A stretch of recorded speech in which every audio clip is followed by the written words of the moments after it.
live from my mother's basement, back again with you for some predictions. TNA Lockdown, March 10th, 2013.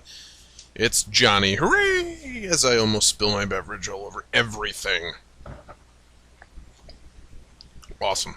Alright, now, let's get down this fucking list of the card here. Should be very quick. My predictions. You're looking at the tale of two Robbies. Robbie E versus Robbie T. This is a no-brainer. Robbie T needs a push. Robbie E is probably going to be taking a little bit of time off. At least I would think so. Also, he can bounce back from a loss. Robbie T goes over. Joey Ryan versus Joseph Park. I have no idea why the fuck this is on the pay-per-view. Joseph Park wins. Period. End of story. X Division Championship. Kenny King versus two other people. Zema Ion, Christian York, triple threat. Last minute edition. No reason.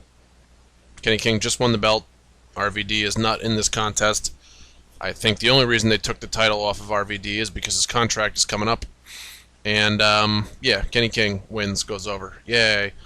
Knockouts Championship. Velvet Sky versus Gail Kim. They just gave the belt to Velvet. Why the fuck would they take it off of her? Velvet Sky wins. Man, I wish Gail Kim didn't have to fucking do jobs for everybody and their mother lately. Don't you? Okay. Let's talk Tag Team Championship, a match I give a shit about. Not that I don't give a shit about Kenny King, but that match, I could care less. The Tag Team Championship, Bad Influence versus the Great Factor, whatever the hell you want to call him, versus Chavo and Hernandez. If Bobby Roode and Austin Aries do not walk out of this pay-per-view still the champions, then they really have no idea where they're going with that division. Enough said. Steel cage match, Wes Briscoe versus Kurt Angle. I don't know why this appears high up on the card, just because it has Kurt Angle in it. This should be probably the... Well, maybe I do know. It's because it's a steel cage match, so they're probably going to have them all together, right? I mean, if they're going to lower the damn cage and do all that, then I guess. Yeah, okay, that makes sense now. Anyway, I would bitch about this, but it doesn't make much sense to. Angle is going to put Briscoe over, one way or another. Either by having Wes Briscoe come in really close, or by actually having Wes Briscoe go over. What would I like to see? Wes Briscoe go over. What do I think is going to happen? Kurt Angle is going to win definitively. But not definitively to the point where it looks like Wes Briscoe is a total chump. I think the whole reason to have Briscoe in there with Angle is to have him show what he can do. Lethal Lockdown, Aces versus Stings, whatever, fuck, Team TNA, yay.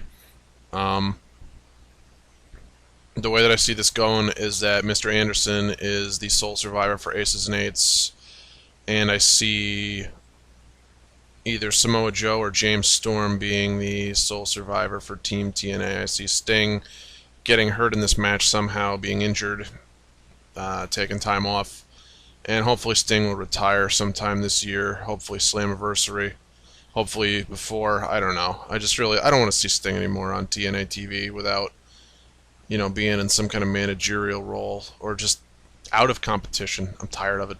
He's old, he's had it, it's kind of washed up. I loved Sting, 20, 30 years ago. Dude, just really let those other guys shine. You don't need to be involved. I see that this is going to be either a really good match or a really crap match. I can't tell.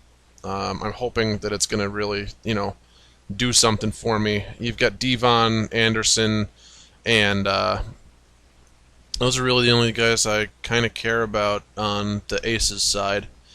It would be nice to see Garrett Bischoff get some kind of offense in and to not be a total joke. At the same time, it would be nice to see Eric Young actually wrestle and not have to take his pants off. Just whatever. Spending way too much time on this. I see the Aces and Eights winning, but that probably won't happen. It's my predictions. It's not yours. If you have different ones, share them below. World Heavyweight Championship, Bully Ray versus Jeff Hardy. I think signing Hardy to that big deal meant that he was going to come back as a contender later on, and I think that what they've been doing with Bully right now would be the perfect time to pull the trigger on his World Heavyweight Championship reign. He's never had one before. It would mean a lot to him, mean a lot to that company. It would honestly mean a lot to me as a fan. I want to see Bully Ray, your World Heavyweight Champion. There we go. Just about 5 minutes into this video, and we're done. Thank you very much for listening, watching, whatever. Give me your thoughts below. Thank you. Goodbye.